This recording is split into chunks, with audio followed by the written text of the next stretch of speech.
আসসালামু আলাইকুম ওরহমতুল্লাহি ওবরাকাতুহ।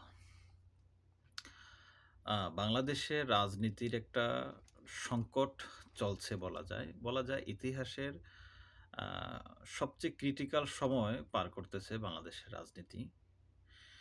আপনার পতিত আ স্বৈরাচারের যে শাসনামল আমরা সেখানে দেখেছি যে কোনো কিছু হলে একটা জনসভা বলেন, যাই বলেন মিডিয়ার সামনে আসলেই আ তারা জামাত ইসলামীকে কেন্দ্র করে, বাংলাদেশ ইসলামী ছাত্র শিবিরকে কেন্দ্র করে কথাবার্তা বলত।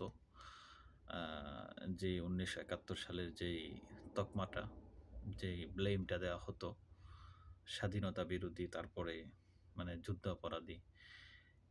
এইগুলো তাদের রাজনীতির কেন্দ্রবিন্দু ছিল জামাতকে নিয়ে, সাথে বিএনপিকেও টানতো।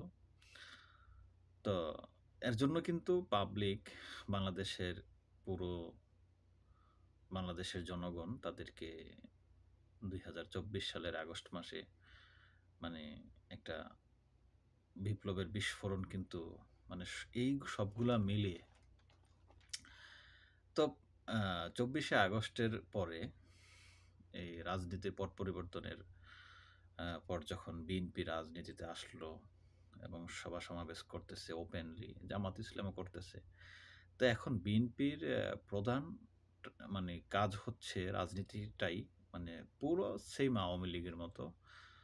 মানে এখানে যত সভা সেমিনার হয় সব জায়গায় তাদের কেন্দ্রীয় নেতা থেকে শুরু করে একদম ওয়ার্ড কমিটি যখন দেওয়া হয় তখন এই ধরনের বক্তব্য দেওয়া হয় যে স্বাধীনতা বিরোধী জামাতের এই ৭১ সালের প্রশ্ন এগুলি তোলা হয়। তো এগুলি কিন্তু মূলত একটা মানে একটা কি বলে অপপ্রচার এবং একটা মানে ব্লেম দেওয়া হয়। এটা জাতি কিন্তু এখন না মানে আগেই বুঝে আসছে। তো এখন এইগুলি হচ্ছে পচা বস্তা, বস্তা পচা, গন্ধ, দুর্গন্ধ। তো এইগুলি নিয়ে যখন ঘাটাঘাটি করে বিএনপির মতো একটা দল, তখন এটা রাজনৈতিক আ দেউলিয়ত্বপনার আ বহিঃপ্রকাশই ঘটে।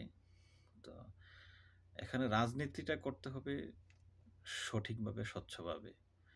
আ জামাতকে এভাবে অ্যা মানে এখন আওয়ামী বয়ানের মতো রাজনীতিটা আপাতত বিএনপির তে ভালো না, যায় না। কারণ বিএনপিকে মানুষে আ শহীদ জিয়াউর রহমান, তারপরে বেগম খালেদা জিয়া সবাই তাদের প্রতি একটা শ্রদ্ধা আছে।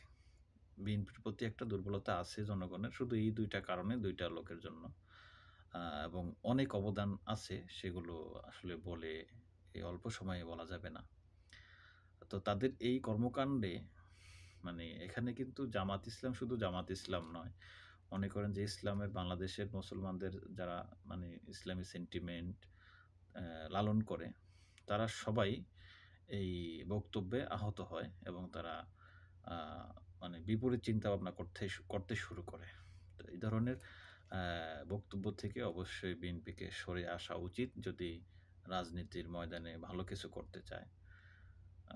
এই আরকি। আসসালামু আলাইকুম ওরহমতুল্লাহি ওয়া বারাকাতুহু।